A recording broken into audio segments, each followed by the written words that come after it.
औरों का और स्व का कल्याण करने के लिए अथक हो ईश्वरीय सेवा, मनुष्य से देवता बनाने की सेवा, श्रीमत प्रमाण करने का बहुत बहुत शौक रखने की, ऐसा कोई कर्म नहीं करने की जो कोई शिकायत करे और परमपिता परमात्मा और गुप्त बड़ी माँ ब्रह्मा को हमें लेकर फिक्र हो, किसी भी हालत में ईश्वरीय सेवा में विघ्न रूप नहीं बनने की, निराकार शिव पिता परमात्मा की हम आत्माओं के लिए आज की मुरली से शिक्षाएं।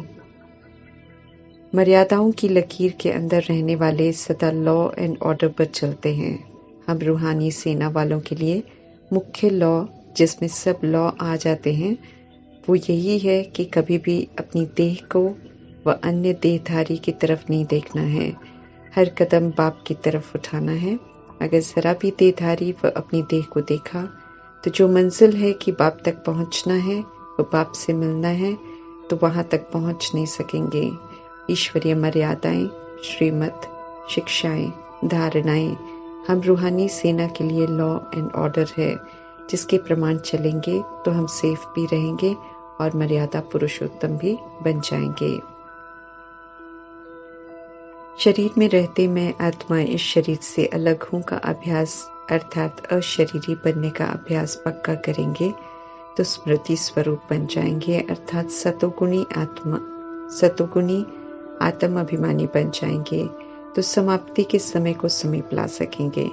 अवस्था बिल्कुल कलयुग से उपराम हो जाएगी, परिवर्तन हो जाएगी, तो स्वतः ही पुराने की समाप्ति का आधार बन जाएगा। अशरीरी आत्मा फिर पते दुनिया से विदाई ले लेगी। ईश्वरीय पढ़ाई पढ़ रहे हैं, पुरुषार्थ कर रहे हैं, तो हर दिन नवीनता हो, हर दिन कल से बेहतर हो, अर्थात उन्नति हो। हर दिन का पुरुषार्थ हमें सत्युग की तरफ लेकर जाए। इसलिए परमात्मा ध्यान खिंचवा रहे हैं कि अपनी उन्नति के लिए पुरुषार्थ करते रहो।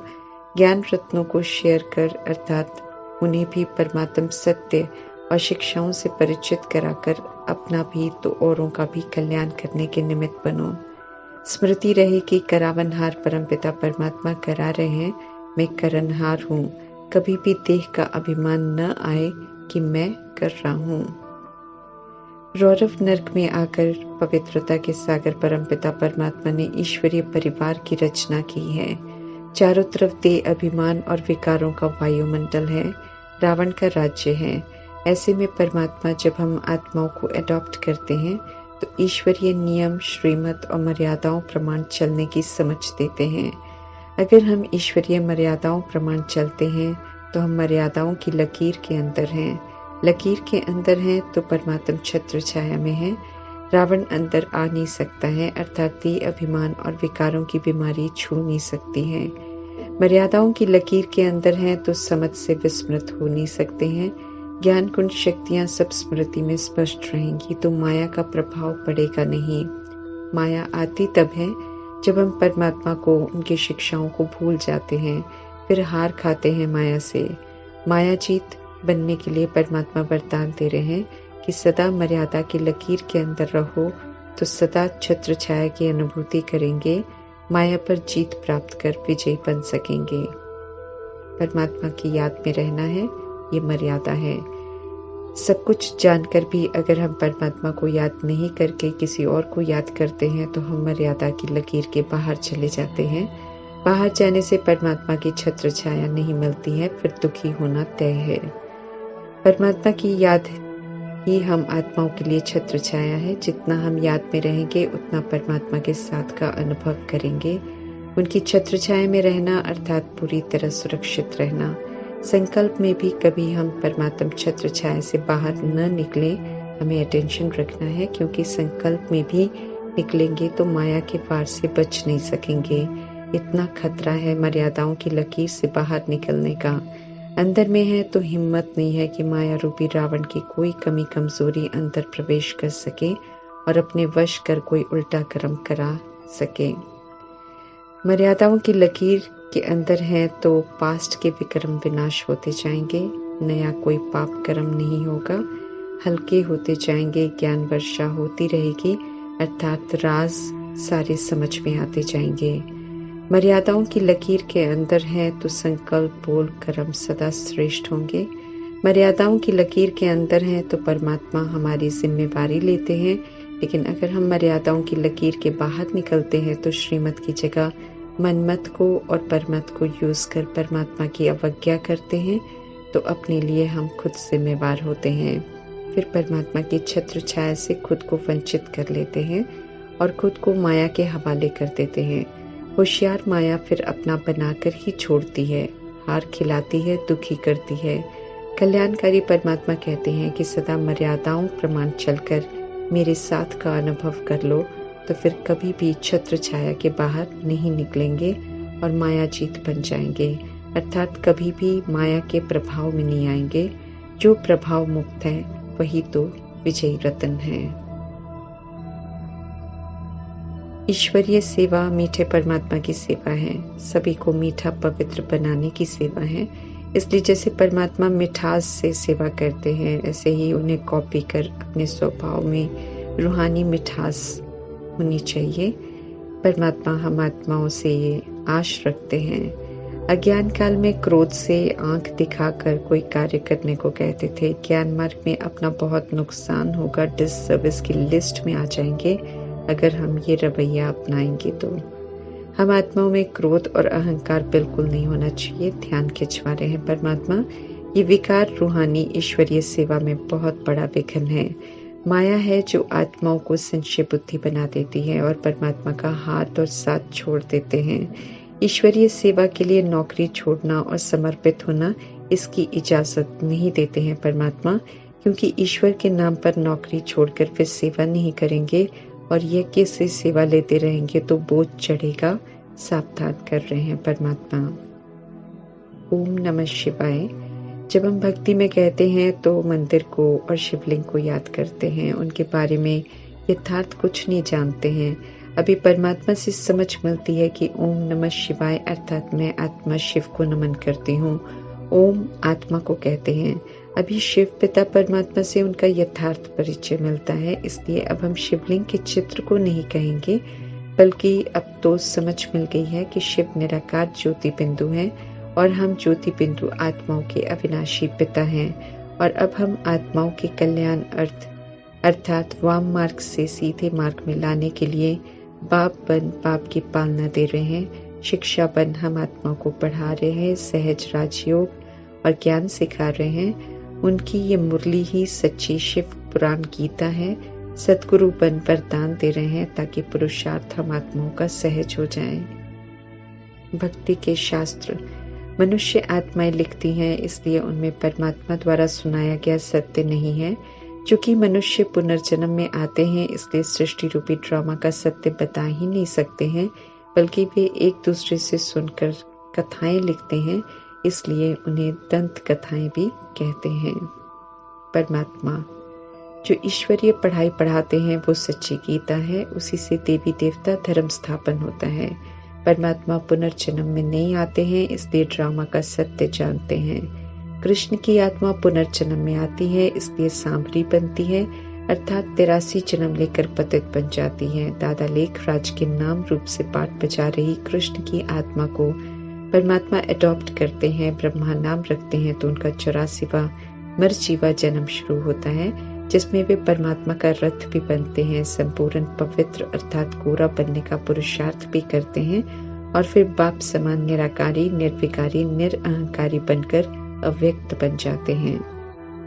भक्ति का फल ज्ञान देते हैं परमात्मा। हम आत्माओं को अथाह ज्ञान खजाना मिला है, तो परमात्मा का फरमान है कि हम भी उनके भक्तों को ज्ञान खजाना देने की अलौकिक सेवा जरूर करें। परमात्मा के एक्यूरेट परिचय से अनजान है आत्माएं, इसलिए अनेकों को भगवान कह देते हैं, लेकिन उनमें से कोई भी भगवान नहीं है, क्योंकि जो भगवान होंगे उन्हें विश्व की सर्वात्माएं स्वीकार करेंगे और बनाए हुए भगवान को सब एक मत होकर मानते नहीं, क्योंकि सब देहधारी है और सब जन्म मरण के चक्र में आते हैं, इसलिए वो भगवान नहीं है। श्री कृष्ण भी देहधारी है और देहधारी सर्व आत्माओं के पिता नहीं हो सकते हैं। सभी आत्माओं को मुक्ति जीवन मुक्ति नहीं दे सकते हैं, इसलिए उन्हें भी परमात्मा कह नहीं सकते हैं। परमात्मा इन बातों को स्पष्ट कर हम आत्माओं को समझा रहे हैं कि कैसे युक्ति से सभी को समझाना है। सभी आत्माओं के पिता परमात्मा है। आत्माओं को पवित्र बनना है। आत्माओं की गति सद्गति होनी है, बिना परमात्मा की याद से हो नहीं सकती है। इसलिए परमात्मा खास फरमान कर रहे हैं कि जो अभी तक अनजान है उन सभी को अच्छी रीति बाप का परिचय दो। परमात्मा की महिमा का राज भी स्पष्ट कर बताना है कि उन्हें ज्ञान का सागर पतित पावन क्यों कहते हैं। इसी तरह परमात्मा कहते हैं कि मंदिरों में भी जाकर लक्ष्मी नारायण का राज बताओ। परमात्मा को तो शौक है कि हम सब उनसे रॉयल घराने का पूरा वर्षा ले, लेकिन लेने वालों को भी उतना शौक होना चाहिए। ये जरूरी है क्योंकि लेने के लिए पुरुषार्थ तो हमें करना है। शिव पिता की तरह हमें भी कल्याणकारी बनना है। परमात्मा सदैव कल्याणकारी हैं, इसलिए उनका कभी भी कोई अकल्याण कर नहीं सकता है। अज्ञानतावश लोग समझते हैं कि दुनिया में जो कुछ भी हो रहा है भले अकल्याण ही क्यों न हो तो परमात्मा की मर्जी से हो रहा है।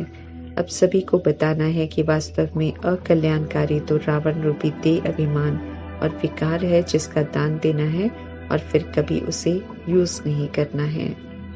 परमात्मा के बच्चे ब्राह्मण बने हैं हम सब, तो परमात्मा के फरमान को मानकर कल्याणकारी बनना है।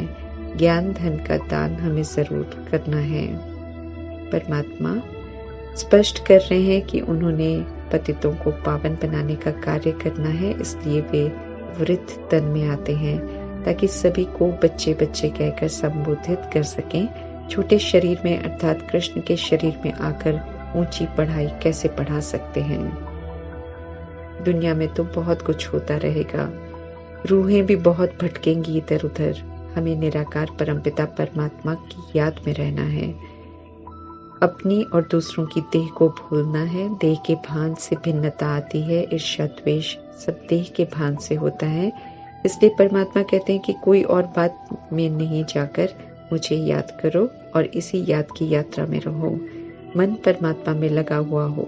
निराकार परमात्मा ही गाइड बनकर विश्व की सर्व आत्माओं को लेकर जाते हैं। सजा खाकर जाने वाली आत्माएं मच्छरों सदृश घर वापस जाती हैं। मच्छरों की तरह जाना अर्थात इज्जत से नहीं जाना। श्री कृष्ण या अन्य कोई जिन्हें भगवान समझते हैं कोई भी गाइड बन सभी को लेकर नहीं जा सकते हैं, क्योंकि पुनर्जन्म में आते हैं और पुनर्जन्म में आने वालों की अवस्था सदा एक सी नहीं रहती है। इसलिए उन्हें याद करने से विक्रम विनाश नहीं होंगे। हम पवित्र नहीं बनेंगे, किसी भी तरह की कोई प्राप्ति नहीं होगी। परमात्मा तो सदैव ही पवित्रता के सागर है। उन्हें याद करके ही हम पवित्र बनेंगे, पाप भस्म होंगे, पढ़ाई समझ आएगी, धारणा होगी, सेवा कर सकेंगे, बुद्धि एक जगह एकाग्र होगी। इसलिए हम सभी को एक निराकार परमात्मा को याद करना है। मनुष्य आत्माओं की फितरत है उलहने देने की। इसलिए परमात्मा का फरमान है कि कोई भी रह न जाए, सभी को किसी भी विधि से परिचय जरूर दो, ताकि कोई उलहना न दे, कल को ये न कहे कि हमको मालूम नहीं था। पक्षपात का दोष लग जाएगा भगवान पर। झूठ खंड में संशय आते ही कलंक लगा देते हैं, विघ्न डालते हैं।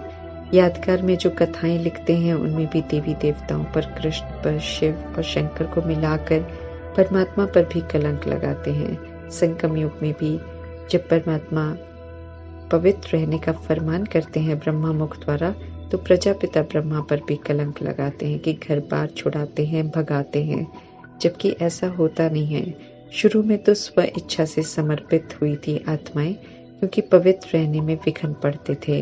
बाकी परमात्मा विकारों को छोड़ने का फरमान करते हैं, घर बार नहीं छुड़ाते हैं। इसका भी सत्य बताकर लोगों को गलत फहमी से जरूर निकालना है।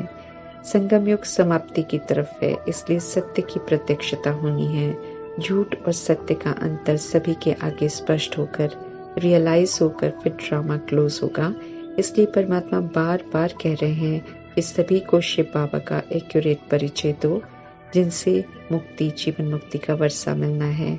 एक्यूरेट परिचय और एक्यूरेट याद से ही आत्माएं मुक्त होंगी। झूठखंड में अनेक भावनाओं का और अनेक भगवानों का, अनेक कथाओं का, शास्त्रों का, भक्ति, यज्ञ, जप, तप का बहुत विस्तार है। असत्य का बहुत बोलबाला है, लेकिन सत्य परमात्मा से और सत्य नॉलेज से सब अनजान है। इसलिए परमात्मा का कहना है कि सभी को पहचान तो देनी पड़े, लेकिन सत्यता की सभ्यता और दिव्यता से, अर्थात रूहानी प्यार से। इस प्रति भी परमात्मा हम आत्माओं का विशेष ध्यान खिंचवा रहे हैं। हमें क्रोध नहीं करना है जब हम औरों को परिचय देंगे तो। रियलाइज कर खुद को पक्का कराकर औरों को बताना है कि निराकार परमपिता परमात्मा आए हैं तो पतित दुनिया को पावन बनाने का कार्य भी संपन्न करेंगे और वर्षा भी देंगे। परमात्मा द्वारा बताई गई युक्तियों से सभी को समझाना है। इस बात से निराश नहीं होना है कि कोई समझ नहीं रहा है, क्योंकि परमात्मा ने ये भी बताया है कि बहुत लोग सीजन के फल की तरह हैं जो विनाश के सीजन में जागेंगे। परिचय का बीज सभी के कानों में जरूर डालना है, बाकी जागना उनका अपना कर्मा है। उसका चिंतन हमें नहीं करना है। जो अभी नहीं समझेंगे अर्थात अभी नहीं जागेंगे, उन्हें अंत में मिला हुआ परिचय याद दिलाएगा परमात्मा की और संदेश देने वाले की। फिर उल्हना नहीं देंगे परमात्मा को या किसी और को, बल्कि खुद को ही दोषी ठहराएंगे। पश्चाताप की सजाएं खाकर परमात्मा को याद कर फिर शरीरों से मुक्त होंगे। वो उनका अपना पाठ है। हमें परमात्मा के फरमान के अनुसार शौक से, युक्ति से सत्य परमात्मा का परिचय और संदेश देने की अलौकिक सेवा दिल से करनी है। ओम शांति।